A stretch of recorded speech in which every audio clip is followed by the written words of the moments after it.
Diabetes, blood pressure ಇವುಗಳಿಂದ ಮೊಣಕಾಲು ನೋವು ಬರುತ್ತೆ. ಹೇಗಂದ್ರೆ ಸರಿಯಾದ ಪೋಷಕಾಂಶಗಳು ಇಲ್ಲ. ಹೈಲೆರಾನಿಕ್ ಆಸಿಡ್ ಜಾಯಿಂಟ್ಗೆ ತುಂಬಾ ಸಹಾಯಕ. ಹಾಗೆ ಫಿಶ್ ಆಯಿಲ್ನಿಂದ ಒಮೆಗಾ 3 ಫ್ಯಾಟಿ ಆಸಿಡ್ ಪಡೆಯುತ್ತೇವೆ. ಇವು ಕೂಡ ಪೋಷಕಾಂಶಗಳಾಗಿವೆ. ದೇಹಕ್ಕೆ ಸಿಗುತ್ತಿಲ್ಲ. ಇದರಿಂದ ಅಸಮತೋಲನ ಹೆಚ್ಚಾಗುತ್ತಿದೆ. ಇದನ್ನು ಹೆಚ್ಚಾಗಿ ವಯೋವೃದ್ಧರಲ್ಲಿ ನೋಡುತ್ತಿದ್ವಿ.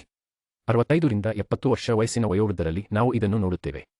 ಆದರೀಗ 30-35 ವಯಸ್ಸಿನವರಲ್ಲಿ ಕಾಣ್ತೀವಿ. ಹಾಗೆಯೇ ಲೇಡೀಸ್ನಲ್ಲಿ ಮೆನೋಪಾಸ್ ನಂತರ ಹಾರ್ಮೋನಲ್ ಇಂಬ್ಯಾಲೆನ್ಸ್ನಿಂದ ಹಾಗೂ ಹಾರ್ಡ್ ವರ್ಕಿಂಗ್ ಪೀಪಲ್ನಲ್ಲಿ ನಾವು ಹೆಚ್ಚು ಜಾಯಿಂಟ್ ಪೇನ್ ನೋಡುತ್ತೇವೆ.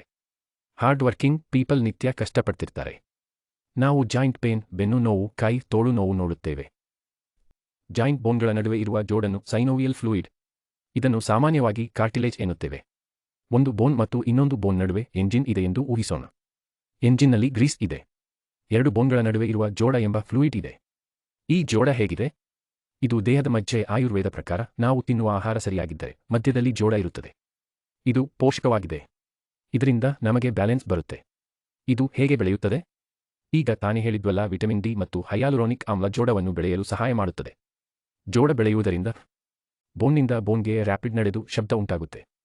ಈ ಸೌಂಡ್ ಜೊತೆಗೆ ಬಾವು ಬಂದರೆ ನೋವು ಜಾಸ್ತಿ ಇರುತ್ತದೆ. ಸಾಮಾನ್ಯವಾಗಿ ನಾವು ನೋಡ್ತೇವೆ, ಮನೆಯಲ್ಲಿ ಹಲವರು ನೋವು ಇದ್ದಾಗ ಸ್ಪ್ರೇ ಅಥವಾ ಜೆಂಡು ಬಾಂಬ್ ಹಚ್ಕೊಂಡು ಯಾರಿಗೂ ಹೇಳ್ದೆ ಹಾಗೆ ಇರ್ತಾರೆ. ಒಳಗೆ ನೋವು ತಿಂತಾರೆ. ಕಾಲಕಾಲಕ್ಕೆ ಉರಿಯುವಿಕೆ ಹೆಚ್ಚಾಗುತ್ತದೆ. ನೀ ರಿಪ್ಲೇಸ್ಮೆಂಟ್ಗೂ ಸಾಧ್ಯತೆ ಇದೆ. ತುತ್ತಿಲತಾಯಲನಲ್ಲಿ ತೈಲಪಾಕ ವಿಧಾನದಲ್ಲಿ ಈ ಹರ್ಬ್ಸ್ಗಳ ಪೊಟೆನ್ಸಿ ತೆಗೆದುಕೊಂಡು ಶಕ್ತಿ ತೈಲದಲ್ಲಿ ಇಟ್ಟು ಮತ್ತು ಅದನ್ನು ಕ್ಯಾಪ್ಸೂಲ್ ರೂಪದಲ್ಲಿ ತಂದರು.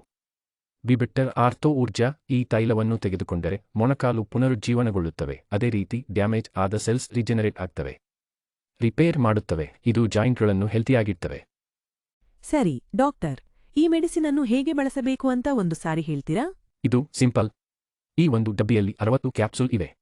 ಬೆಳಿಗ್ಗೆ 1, ರಾತ್ರಿ 1 ತಗೋಬೇಕು. ಅದೇ ರೀತಿ ನೀವು ಈ ಒಂದು ಪ್ಯಾಕ್ 1 ತಿಂಗಳಿಗೆ ಬರುತ್ತೆ. 3 ತಿಂಗಳ ಪ್ಯಾಕ್ ತೆಗೆದುಕೊಂಡರೆ ತುಂಬಾ ರಿಲೀಫ್ ಸಿಗುತ್ತೆ. ಬೆಳಿಗ್ಗೆ 1, ರಾತ್ರಿ 1 ಊಟದ ನಂತರ ಇದನ್ನು ತೆಗೆದುಕೊಳ್ಳಬೇಕು. ಈ ಯಾರಿಗೆಲ್ಲ ಮೊಣಕಾಲು ನೋವು ಇತರ ಸಮಸ್ಯೆಗಳಿದೆಯೋ ಅವರು ಪ್ರಾಪರ್ ಲೈಫ್ ಸ್ಟೈಲ್, ಪ್ರಾಪರ್ ಡೈಟ್ ಹಾಗೂ ಪ್ರಾಪರ್ ನಿಯಮವನ್ನು ಅನುಸರಿಸಬೇಕು. ಅಥವಾ ಮೆಟ್ಟಿಲು ಹತ್ತಬಾರದು. ತಮ್ಮ ಸಾಮರ್ಥ್ಯದ ಮಟ್ಟದಲ್ಲಿ ಕೆಲಸ ಮಾಡಬೇಕು. ಸಾಮಾನ್ಯವಾಗಿ ಮೊಣಕಾಲು ನೋವು ಇರೋರು ವಾತ ಹೆಚ್ಚಿಸುವ ಪದಾರ್ಥಗಳನ್ನು ತಿನ್ನಬಾರದು. ಅದರಲ್ಲೂ ನೈಟ್ಶೇಡ್ ವೆಜಿಟೇಬಲ್ಸ್, ಭೂಮಿಯಿಂದ ಬಂದಂತವನ್ನು ತಿನ್ನಬಾರದು. ನೆನಪಿಟ್ಟುಕೊಳ್ಳಿ, ಬಿಬಿಟ್ಟರ್ ಆರ್ಥೋ ಊರ್ಜಾ ಜೊತೆಗೆ ಆರ್ಥೋ ತೇಜಸ್ ಎಣ್ಣೆಯೂ ಲಭ್ಯವಿದೆ. ತಕ್ಷಣದ ಪರಿಹಾರವನ್ನು ಬಯಸಿದರೆ ಈ ಎಣ್ಣೆಯನ್ನು ನೋವು ಇರುವ ಸ್ಥಳದಲ್ಲಿ ಹಚ್ಚಿ ಮಸಾಜ್ ಮಾಡಿ ಮತ್ತು ತಾಪಮಾನವನ್ನು ಹೆಚ್ಚಿಸಿ ತಕ್ಷಣದ ಪರಿಹಾರವನ್ನು ಪಡೆಯಬಹುದು. ಬಿಬಿಟ್ಟರ್ ಆರ್ಥೋ ಊರ್ಜಾ ಜೊತೆಗೆ ಆರ್ಥೋ ತೇಜಸ್ ತೈಲ ತಗೊಂಡ್ರೆ ಒಳ್ಳೆ ರಿಸಲ್ಟ್ ಕಾಣ್ತೀರಿ.